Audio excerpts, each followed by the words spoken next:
everybody, Cynthia here at Moon May Botanicals. Today I'm going to talk about nourishing vinegars and how easy they are to make.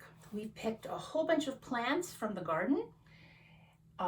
We've gotten them today. Tonight we're going to have a cold snap and that will knock everything back, potentially. So we wanted to gather them while they're nice, fresh, and new.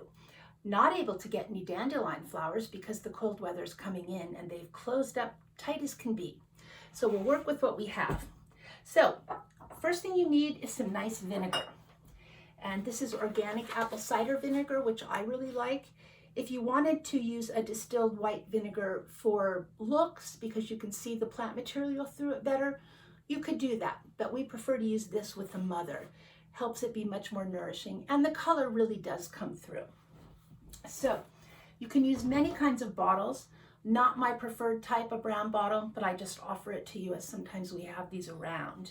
You could simply use a mason jar, wide mouth or narrow mouth, which I have over here. And these kind of bottles that you get pretty things in at the holidays, these work very well with resealable lids. This had sauerkraut or something of that nature in it, maybe mustard. Works real well, has a nice lid that'll seal real nice and tight.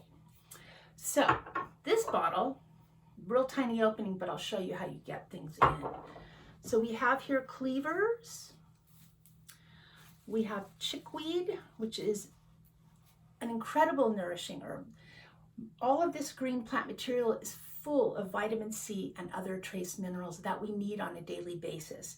These nourishing vinegars can be mixed with oil to create a salad dressing or simply sprinkled on a salad and then some oil drizzled on top of that. So I'm going to use chickweed and cleavers first, but we also have dandelion leaves, some nettle leaf, violet leaves, and violet flowers. This will look beautiful. In the fall, when peppers are abundant, you might want to do something colorful with peppers and perhaps a lime. Also, nourishing and tasty. You know, we like our vinegars to be nourishing, but sometimes we just want them tasty. So here's how you do this. You take some plant pieces, start feeding them into the bottle or jar. I tend to sometimes grab a few too many. So this is where your tool, the handy chopstick, comes in. You can simply just use the chopstick to poke it down into the bottle or jar. Now I'll stick some cleavers in and start with the end where you've picked it or cut it off. Put it in the jar. You don't need a lot of plant material necessarily, but I like to somewhat fill my vessel with plants. I'm going to stick this nettle in here, theme of green. This, yes, is a stinging nettle. I spoke to her very nicely this morning when I picked her, and she has just barely given me a bite. Out in the garden, if you just walked up to that plant and touched it, you would absolutely know you had bumped into a nettle plant. I'm thinking this has an adequate amount of plant material in it. So I'll set it aside. I'll add the vinegar in a moment. In this one, I'm going to take a mixture of violet leaves and violet flowers. Oh, and a little cleavers, chickweed wants to go in too.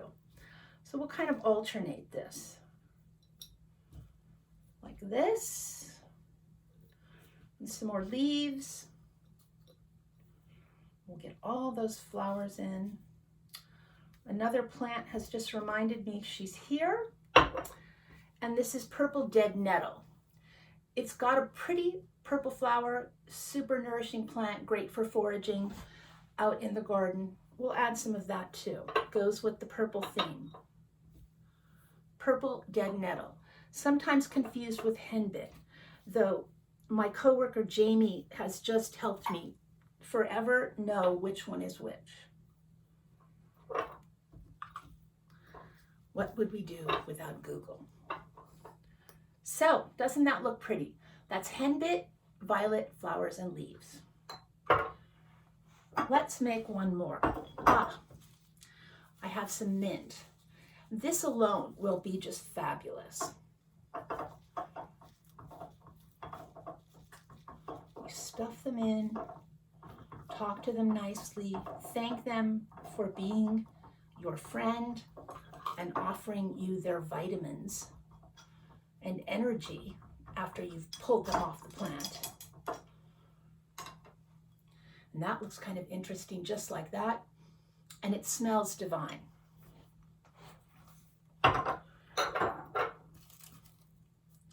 Into the mint, I'm going to put a piece of astragalus root, not a freshly harvested plant, but one that has a bit of a licorice taste, and I think it'll go nicely with the mint. So just poke that in there. I'm going to use my chopstick to get it way down in. Pop those violet leaves in there. Just going to gather up the rest of this plant material that I'm seeing that's in there. Henbit, violet, purple dead nettle, violet leaves, and violet flowers. There's a little dandelion left here. I'm going to poke it in here. Now, you'll see that there's a lot of plant material left over. I'll steam this up this evening and enjoy it with some potatoes, probably. Little new potatoes. All right, isn't that going to look lovely? Always use a funnel. This is another bottle, recycled. It had some lemonade in it. You can just save all manner of bottles and jars for doing things like this.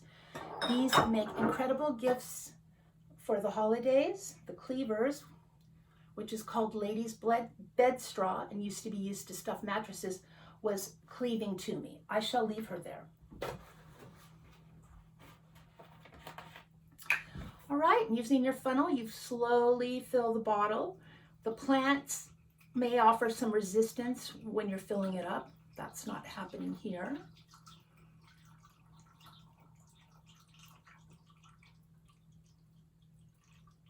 Look at that. And fill it almost all the way to the top. I like to look at my vinegars the day after I've made them to make sure the plant material has not soaked up so much that some of it becomes uncovered. The plant material did offer resistance there. If it becomes uncovered, there's a potential possibility of mold. So just give them a look the next day.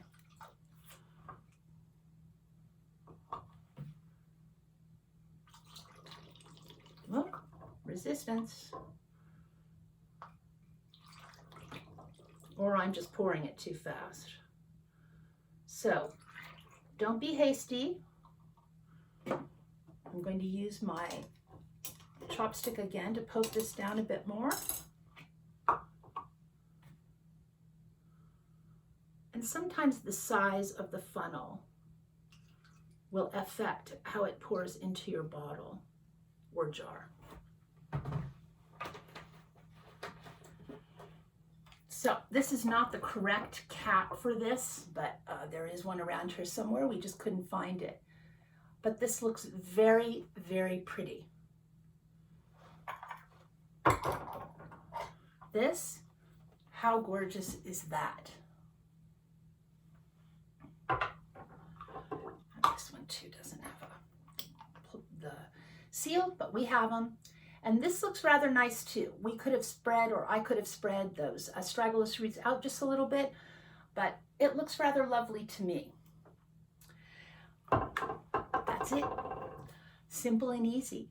And a way to use all the plants in your garden. If you have these nourishing plants, chickweed, cleavers, violets, which most of us do anywhere in the US, these are extremely nourishing plants. Rather than just letting them go to seed in the garden, go out there and pick them and use them and enjoy the gifts of Mother Nature. Until next time.